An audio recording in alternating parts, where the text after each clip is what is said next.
세금 보고를 통해서 받을 수 있는 혜택, 내가 세금 보고를 통해 어떤 혜택을 받을 수 있느냐. 캐나다 차일드 베네핏, 비과세 양육비 보조금, 소위 우유값이라고도 부르죠. CCB, 18세 미만의 자녀를 둔 가정에 자녀당 나오는 보조금이죠. 이민 오고 신청을 하셔야 됩니다. 첫 해만 신청하게 돼 있고요. 그리고 나서 매년 세금 보고하면 자동으로 갱신이 됩니다. 받을 수 있는 금액은 최대 보조금이 6세 미만의 자녀 같은 경우는 한 달에 619불, 그리고 7세에서 17세까지의 자녀인 경우는 522불 최대 보조금입니다. 그거는 연소득 34,863불 미만인 경우를 얘기합니다. 소득이 많아지면 줄어들죠. 그러다 한 8, 9만 불 되면 거의 소멸됩니다. 저소득 가정을 위한 양육비 보조금이라 보시면 되고요. 받은 금액은 과세되지 않습니다. 그리고 두 번째 이제 혜택은 GST 크레딧. 이건 세금 보고하면 자동으로 신청이 되고 자동으로 나오는 거고요. 이것도 마찬가지 저소득 분들을 위해서 분기별로 지불되는 비과세 보조금입니다. 싱글인 경우 연소득 52,255불 미만인 경우는 일부라도 받을 수 있는 거고요. 부부 같은 경우는 69,000불 이하면은 일부라도 받을 수 있고, 최대 많이 받을 수 있는 거는 싱글인 경우 496불, 부부는 650불, 자녀당 19세 미만은 171불 추가로 보조를 받습니다. 특히 이제 하반기에 18세 생일이 되는 경우 미리 한 해를 먼저 하면 처음 두 개를 미리 받을 수가 있습니다. 그래서 GST 크레딧 환불 목적으로는 18세가 돼도 하는 게 유리하고요. 그 다음 각종 혜택 중에 하나가 BC주에서 주는 거, 파머 케어 어시스턴스라고 부르죠. 소위 약관 및 의료 물품 보조 혜택입니다.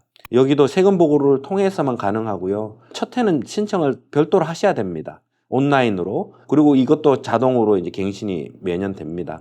연소득 3만 불 미만일 때만 최대 혜택, 약관 및 의료 보조를 받을 수 있고요. 다음, 근로자 특별 세금 환불, 캐나다 워커스 베네핏이라 부르죠. 이것도 세금 보고를 통해서 자동으로 계산되는 거고요. 연소득 33,015불, 싱글인 경우, 부부인 경우 43,212불 미만인 경우 최대 보조금이 지불이 되는데, 싱글 경우는 1,428불이 지불이 되고 부부는 2,641불이 세금 환불 형태로 지불이 됩니다. 이것도 티피컬하게 이제 저소득 분들을 위한 거죠.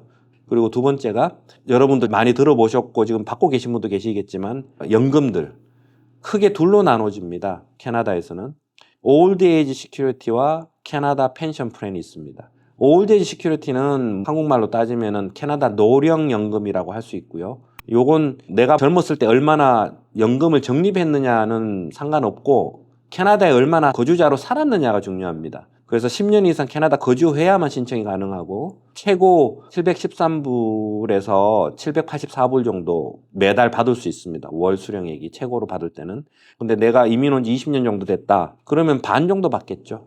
근데 올드에이지 시큐리티에서 특별 소득 보장 연금이 있습니다. 이건 이제 저소득 분들을 위해서 캐나다에서 소득 보장을 해주는 부분인데 GIS라고 부르고 Guaranteed Income Supplement가 있죠. 사실 한인들이 받는 연금 1,300불, 1,200불 정도 되는 금액의 1,000불가량이 사실 GIS입니다. 올드에이지 시큐리티는 65세 이상 되어야만 신청이 가능하고요. 과세 대상입니다. 70세까지 연장할 수 있습니다. 신청 자체를. 65세 요즘 여전히 젊으시잖아요. 계속 일하실 수 있고 하기 때문에 연장하면 받는 금액이 늘어납니다. 그래서 손해나는 거 절대 아니고요. 연금 두 종류 중에 캐나다 펜션 플랜, 국민연금, 요건 내가 젊었을 때 CPP 낸 만큼 나오는 거죠.